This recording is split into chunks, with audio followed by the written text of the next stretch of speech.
Hello everyone, मैं हूं सिद्धांत श्रीवास्तव और आज हम देखने वाले हैं सब्जेक्ट वर्ब एग्रीमेंट का पार्ट 6। अभी तक हमने इसके 5 पार्ट्स कवर किए हैं और उन 5 पार्ट्स में हमने कुल 11 रूल्स देखे हैं और आज हम उसके आगे के रूल्स देखेंगे और काफ़ी अच्छे रूल्स हैं आज के। तो चलिए देखते हैं। ठीक है, अभी हम देख रहे हैं रूल नंबर 12। ठीक है, पहले दोनों सवाल जो हैं वो रूल नंबर 12 के हैं। इसका कॉन्सेप्ट क्या कहता है? काफी आसान कॉन्सेप्ट है। अगर किसी सेंटेंस में नॉट ओनली और बट अल्सो का प्रयोग हो रहा है, दोनों का ही प्रयोग हो रहा है, अकेले नहीं, दोनों साथ में है। एक सेंटेंस में दोनों है, नॉट ओनली भी और बट अल्सो भी। ठीक है, तो not only Suraj but also his brothers blanks dishonest, ये सवाल है। कॉन्सेप्ट यही है कि अगर ये दोनों आपके सेंटेंस में है तो आप सेकंड वाले नाउन के हिसाब से यहाँ पर फिल करेंगे। कॉन्सेप्ट सिंपल है, not only Suraj but also his brothers blanks dishonest. तो आप सोचेंगे, मतलब कॉन्सेप्ट के पहले जानने के पहले आप ये सोचते हैं कि क्या मैं इसके हिसाब से यहाँ फिल करूँ या फिर इसके हिसाब से यहाँ फिल करूँ। ठीक है, और कॉन्सेप्ट आपको ये बताएगा कि नॉट ओनली और बट अल्सो अगर किसी सेंटेंस में दो नाउन्स को जोड़ रहे हैं तो जो दूसरा नाउन है, लास्ट वाला नाउन है, अंतिम नाउन है, उसके हिसाब से हम यहाँ फिल करेंगे। काफी आसान कॉन्सेप्ट है और मैंने इसको डीप में समझा दिया है और अब आप इन सवालों को सॉल्व कर पाएंगे। ठीक है, चलिए हम इनको सॉल्व करने का प्रयास करते हैं। नॉट ओनली सूरज, सिर्फ सूरज नहीं लेकिन उनके ब्रदर्स भी डिसऑनेस्ट हैं। ठीक है, यही कहने का मतलब है इस सेंटेंस का। तो यहाँ पर सवाल है कि इज आएगा, यहाँ आर आएगा। तो ये क्या है? प्लूरल है। कॉन्सेप्ट क्या कहता है? नॉट ओनली और बट अल्सो है, तो आपको सेकंड वाले नाउन के हिसाब से यहाँ फिल करना है। तो ये प्लूरल है, तो यहाँ पर भी हम प्लूरल वर्ब का उपयोग करेंगे। ये प्लूरल नाउन था और हम यहाँ पर प्लूरल वर्ब का प्रयोग करेंगे।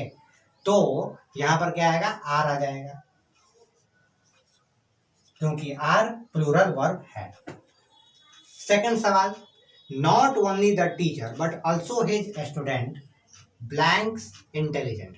यहाँ पे स्टूडेंट है यानी एक स्टूडेंट की बात हो रही है, यहाँ पर टीचर है यानी एक टीचर की बात हो रही है। तो सिर्फ वो टीचर नहीं बल्कि उसका स्टूडेंट भी इंटेलिजेंट है। तो आपको ये देखना है कि सेकंड जो है, ये सेकंड नाउन जो है वो क्या है? वो सिंगुलर में है। तो वर्ब कौन सा आएगा? यहाँ पर सिंगुलर वाला वर्ब आएगा, क्योंकि नॉट ओनली और बट अल्सो दो नाउन्स को कनेक्ट कर रहे हैं, तो अंतिम नाउन के हिसाब से हमें फिल करना होता है। तो हम यहाँ पर इज फिल कर देंगे, क्योंकि स्टूडेंट सिंगुलर है और इज जो है वो सिंगुलर है। ठीक, तो यही था पहले रूल में, जो आज के पहले रूल में, रूल नंबर 12 में। तो अब हम देखते हैं रूल नंबर 13। ठीक है, रूल नंबर 13 बहुत आसान है, मेमोरी बेस्ड है। इसको आप बस याद कर लें, इस बात को आप आराम से आप इन क्वेश्चंस को सॉल्व कर देंगे। सवाल ये है, nothing but water blank seen. और दूसरा सवाल ये है रूल नंबर 13 का, nothing but trees blank seen. ठीक है, अब आपको कोई कॉन्सेप्ट नहीं पता है तो आप यहाँ पर वाटर को देखकर इज लगा देंगे, क्योंकि ये सिंगुलर है तो यहाँ पे सिंगुलर। ट्रीज जो है ये आपको प्लूरल लग रहा है तो यहाँ पर आप आर लगा देंगे, लेकिन ऐसा है नहीं। यहाँ पर कॉन्सेप्ट ये कहता है कि अगर सेंटेंस में नथिंग बट का यूज हुआ है, नथिंग बट इस वर्ड का प्रयोग हुआ है, अगर आपके सेंटेंस में नथिंग बट, तो उसके बाद यहाँ पर जो नाउन है वो सिंगुलर हो या प्लूरल हो, आपको उससे मतलब नहीं है।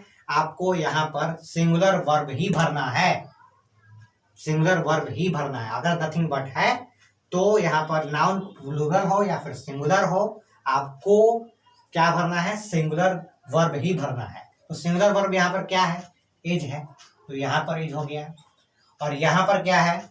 यहाँ पर इज आएगा, क्योंकि सिंगुलर इज है। यहाँ पर भले ही ट्रीज है, ये प्लूरल है, लेकिन नथिंग बट का यूज हो गया है सेंटेंस में, तो हम इसमें इज लगा देंगे। यही है कॉन्सेप्ट। नथिंग बट आया आपके सेंटेंस में, आपको सिंगुलर वर्ब का ही प्रयोग करना है।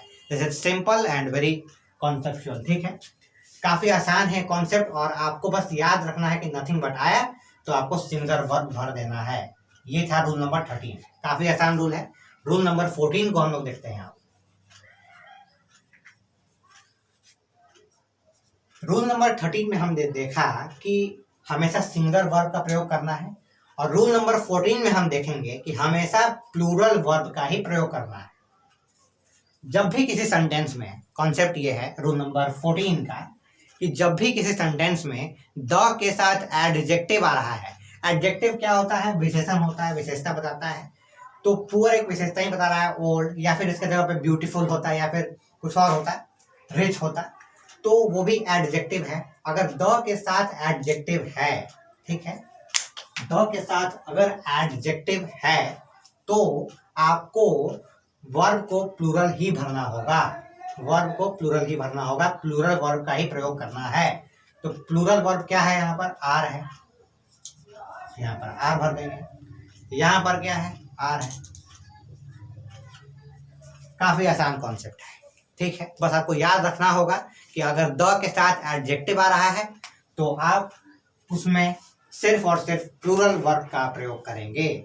और यहाँ पर हमने देखा रूल नंबर 13 में कि अगर नथिंग बट का यूज हो रहा है तो हमें क्या करना है कि वर्ब का जो प्रयोग है वो सिर्फ और सिर्फ सिंगुलर में ही करना है। ये दोनों ही मेमोरी बेस्ड हैं। अब बस याद कर लें कि द एडजेक्टिव आने पे क्या करना है और नथिंग बट आने पे क्या करना है।